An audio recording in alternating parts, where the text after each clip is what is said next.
সবার পক্ষ থেকে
যে বর্তমানে পশ্চিম থানার সামনে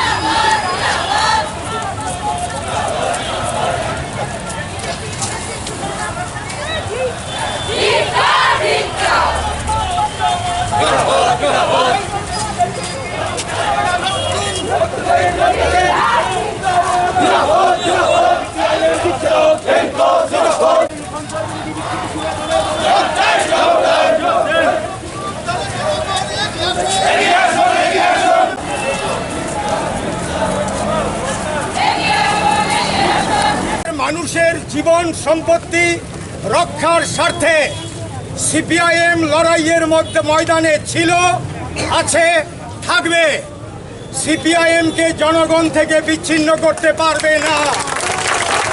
আরএসএস, বিজেপি ফ্যাসিবাদের প্রতিনিধি, ওদের ফ্যাসিস্টিক চেহারা গতকাল শুধু না, গত 40-42 মাস ধরে গোটা রাজ্যের মানুষ, দেশের মানুষ দেখছেন। কাজেই আজকে থেকে যে অধ্যায় আবার লড়াইয়ের শুরু হলো, এই রাজ্যের মধ্যে আরো বেশি মানুষকে সঙ্গে নিয়ে বিজেপির যে বর্বরোচিত সন্ত্রাস, ফ্যাসিস্ট সুলভ সন্ত্রাস, তার বিরুদ্ধে আমাদের লড়াই জারি থাকবে। জনগণের শক্তি দীর্ঘজীবী হোক। এই কথা বলে আপনাদের সবাইকে আবারও উষ্ণ অভিনন্দন, সংগ্রামী অভিনন্দন জ্ঞাপন করে, বিশেষ করে মা বোনেদের অভিনন্দন জানিয়ে, অন্য সবাইকে অভিনন্দন জানিয়ে আজকের মতো আমাদের প্রতিবাদ যে কর্মসূচি মিছিল, এই মিছিলের সমাপ্তি ঘোষণা করছে।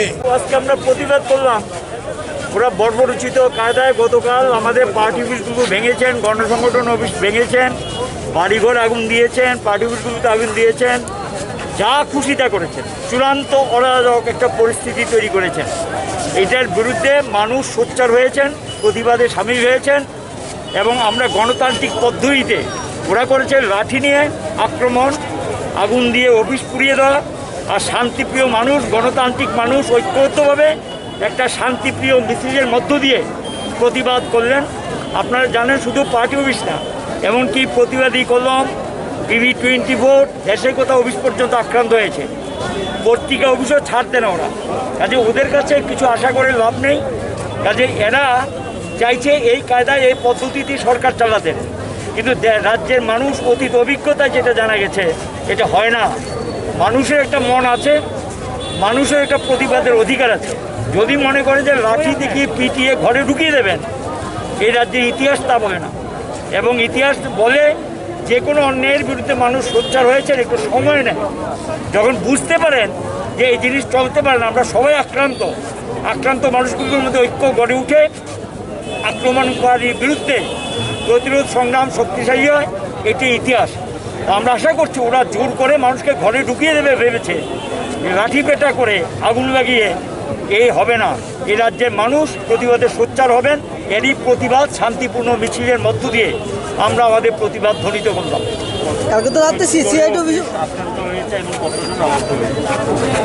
সব খবর পৌঁছানি, বাড়িও পুড়িয়ে দিয়েছে। আমাদের বুকলি বিএ কমিটির সম্পাদক নারায়ণ দেব বাড়িটা পুড়িয়ে দিয়েছে।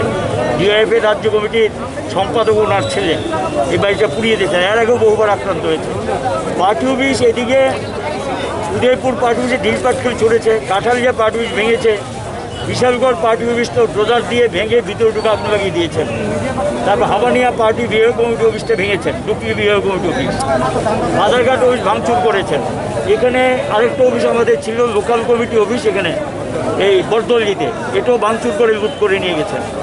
এগুলো করেছেন। রাজ্য দপ্তর তো ভাঙচুর করেছেন, দেশের কথা ভাঙচুর করেছেন, জেলা অফিস, সদর বিভাগ অফিস ভাঙচুর করেছেন। এখানে PB24 এটা ভাঙচুর করেছেন। কমলপুর পার্টি অফিসটা ভাঙচুর করেছেন গভীর রাতে। CIT অফিস এবং এখানে একটা সংস্কৃতি সমন্বয়ের অফিস ছিল, ওটা তো আগুন দিয়েছে কালকে রাত্রে। তা এটা 11:30 নাগাদ শোনা যাচ্ছে আগুন দিয়েছেন, পুড়িয়ে দিয়েছেন একটা অংশ। এই অবস্থা। আরও খবর তো আসছে ধীরে ধীরে, আমাদের কাছে যা তথ্য এসছে সেটা। আপনার কি রাজ্যপালের কাছে যাওয়ার কোনো সিদ্ধান্ত নিয়ে? আমরা এখন এই ধরনের কোনো সিদ্ধান্ত নিই। এটা পুলিশ তো বলা হয়েছে কালকে, সবাইকে জানানো হয়েছে প্রশাসনের নির্বিঘ্ন। বরঞ্চ ঘটনাগুলো ঘটে যাওয়ার পর এসে দেখছেন কতটুকু ঘটনা ঘটেছে, এটা দেখছেন, এইটুকুই। আর কোনো সেখান থেকে তাদের কোনো প্রতিক্রিয়া আমরা লক্ষ্য করিনি। পুলিশ নির্বিঘ্ন।